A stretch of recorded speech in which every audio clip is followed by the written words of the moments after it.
রহমতুল্লাহ বারকাতু।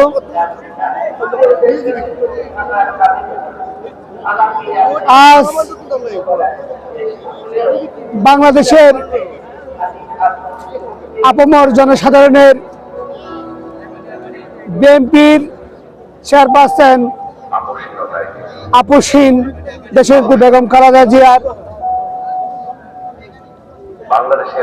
জানাজায় উপস্থিত হয়েছেন বাংলাদেশ বিএনপি, যুবদল, ছাত্রদল সহ বাংলাদেশের 17 মানুষ।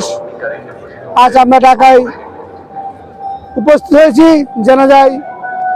সাথে সাথে আমাদের রাঙ্গুনিয়া উপজেলা বিএনপি, যুবদল, ছাত্রদল সহ অপরাপর বাইরা সবাই উপস্থিত হয়েছেন।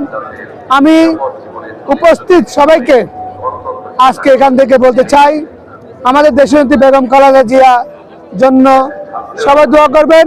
আমরা দোয়া করব যাতে তাকে আল্লাহ রাব্বুল আলামিন জান্নাতুল ফেরদৌস নসিব করে। এবং